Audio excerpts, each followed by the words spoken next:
एक प्रश्न कल माता ने किया कि गुरु बना रखा है, लेकिन गुरु बनाने के बाद गुरु मिले नहीं,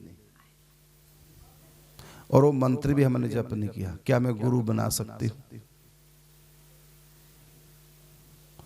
तो इसका उत्तर समझाने के लिए तो बहुत कुछ कहना पड़ेगा, तब आपके समझ में आएगा, लेकिन समझा समझाया उत्तर है तो गुरु बना सकते हैं। दूसरी बात, प्रश्न है, गुरु जी ने मंत्र दिया, उस मंत्र में हमारी श्रद्धा नहीं, क्योंकि हम तो कृष्ण का मंत्र ठाकुर जी को मानते हैं। ऐसी स्थिति में क्या करें? उसका उत्तर है मंत्र दूसरा ले सकते हैं। तीसरा प्रश्न है, मैं पहले राम जी की भगत थी, राम जी का मंत्र लिया, लेकिन अब कथें सुन सुन के वृंदावन आके ठाकुर जी में कृष्ण में प्रेम हो गया, इसलिए मैं कृष्ण की भक्ति कर सकती हूँ जब मेरा प्रेम कृष्ण से। इसका उत्तर मैं दे चुका हूँ। मीरा ने कृष्ण भक्ति की, सब जानते हैं, लेकिन मंत्र उसको राम का ही मिला था, क्योंकि रामानंद संप्रदाय में राम मंत्र ही देते हैं। तो मीरा ने राम मंत्र का जाप किया और राम नाम का जाप किया, मंत्र भी राम का, नाम भी राम का, तो उसको कृष्ण मिल गए। तो कोई भी भेदभाव नहीं है, किसी भी नाम को जाप करके हम भगवान के किसी भी स्वरूप को प्राप्त कर सकते हैं। आप अल्लाह अल्लाह भी जप करेंगे तो कृष्ण मिलेंगे, क्योंकि नाम सब एक ही परमात्मा के हैं। किसी भी नाम जप के द्वारा परमात्मा के अनंत अनंत नाम है। हमारे 11 गुरुओं में एक पंडित जी है, कृष्ण को पुत्र रूप में उन्होंने पाया, लेकिन वो भक्ति राम जी की करते थे और राम नाम जाप करते थे। भक्ति भी राम की करते थे और जप भी राम नाम करते थे, और उनको भगवान श्री कृष्ण के दर्शन हुए। फिर घर छोड़ के वृंदावन में, गोवर्धन में आकर के बस गए, मरते दम तक यहीं रहे। जब भी स्लेट पर वो, क्योंकि मौन रहते थे तो लिखते थे, कुछ बात करनी हो तो सबसे पहले राम लिखते थे। तुलसी का गमला बाबा ने अपनी कुटिया के सामने लगवाया, उसके ऊपर भी राम नाम लिखा था। और किसी को बुलाते राम कह के बुलाते, अपनी पत्नी को भी राम कह के बुलाते थे। राम नाम उनकी जुबान पे जड़ा, राम नाम जप किया। लेकिन बाद में कृपा हुई भगवान कृष्ण की, भगवान श्री कृष्ण के दर्शन हुए। भगवान श्री कृष्ण उनकी गोद में बैठे रहते थे। तो कोई भेद नहीं, किसी भी नाम जप के द्वारा किसी भगवान को पा सकते हैं, इसलिए कोई भेदभाव नहीं मानना। तो गुरु, एक ने पूछा गुरु मंत्र के बारे में, तो गुरु मंत्र सुबह जपना चाहिए।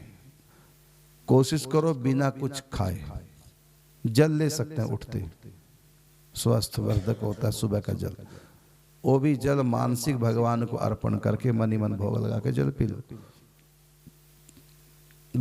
हाँ बोलो, कोशिश करो कि हम बिना कुछ खाए पिए गुरु मंत्र का जाप करें। और नाम जाप तो उठते ही शुरू कर दो, उसमें कोई दोष नहीं, लेकिन मंत्र का जाप स्नान उपरांत करना। विद्येश्वर संगीता में कहा शिव पुराण की कि स्त्रियों को ओम नमः शिवाय का जाप न करके शिवाय नमः का जाप करें। अब आप ये नहीं सोचना कि मैं 20 साल से पाप कर रही थी क्या, ओम नमः शिवाय बोलो, क्योंकि शास्त्र मना करता है। तो तुमको ज्ञान नहीं था। हम कोई भी बात ज्ञान पूर्वक अगर कर्म करेंगे तो उसका ज्यादा लाभ है, और अज्ञान पूर्वक कर्म करेंगे हानि भी है, और कई बार भगवान क्षमा भी करते हैं, कोई बात नहीं, इसको जानकारी नहीं है। गीता में कहा भगवान ने बात, श्रेयो ही ज्ञान अभ्यासात्, श्रेयो ही ज्ञान अभ्यासात्। कर्म के मर्म को न जानकर किए हुए कर्म से ज्ञान श्रेष्ठ है। इसलिए कर्म को समझ बूझ के करना चाहिए। इसलिए वो ओम नमः शिवाय का जाप छोड़ करके शिवाय नमः जाप कर सकते। ये वैष्णव ग्रंथों में, शास्त्रों में लिखा हुआ है, गुरु कभी अपने शिष्य को डायरेक्ट दीक्षा ना दे, पहले हरि नाम उसके कान में सुनाए, स्वतंत्र रूप से सबके सामने बोल के सुना दे भले, क्योंकि ये दीक्षा नहीं है, ये मंत्र नहीं है। तो पहले है उसको हरि नाम दे, हरि नाम का खूब जाप करे, और हरि नाम भी बंधन में दे। बंधन का मतलब नियम पूर्वक। देखो लड़का लड़की प्रेम करते हैं लेकिन बंधन में नहीं है शादी की, शादी नहीं हुई। यदि वो शारीरिक संबंध बनाए पाप है, और उससे संतान हो गई वो नाजायज संतान है।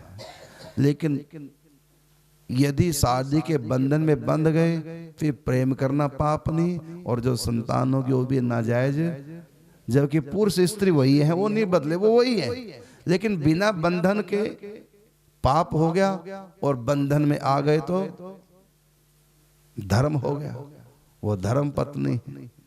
इसी प्रकार हरि नाम बंधन में आके करेंगे तो उसकी अधिक महिमा हो जाती है, स्वतंत्र नहीं। शिष्य बनकर के हरि नाम करो, मतलब मने पत्नी बनकर के पति से प्रेम करो। प्रेम का बन के प्रेम करेंगे तो पाप है। दिल से कर सकते हैं, कोई पाप नहीं, लेकिन तन से पति से प्रेम, पुरुष से प्रेम करेंगे अपने प्रीतम से, वो पाप है। तन का प्रेम पाप है, और दिल से दिल का प्रेम शादी से पहले कोई पाप नहीं होता। इसी प्रकार के बंधन में बंध करके जब हम हरि नाम करेंगे उसकी महिमा कई गुना हो जाती है। तो हम निगुरा होकर नाम जाप न करें, गुरु वाले होकर नाम जप करें। तो इसलिए जहाँ भी हमारी श्रद्धा निष्ठा है उस संत के पास जाकर के हम उनसे हरि नाम ले लें। हरि नाम जाप करो और नियम पूर्वक करो।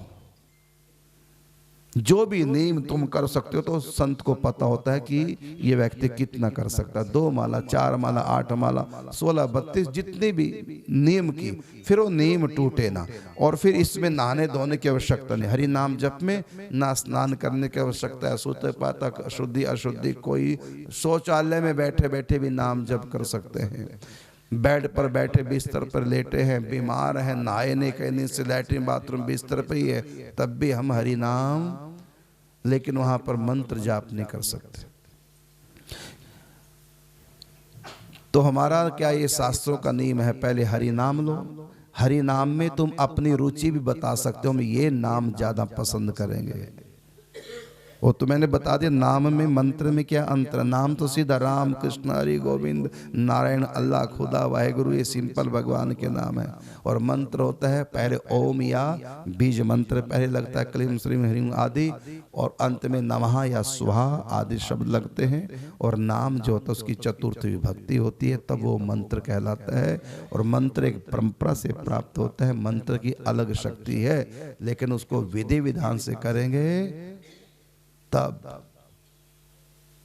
नहीं तो नहीं।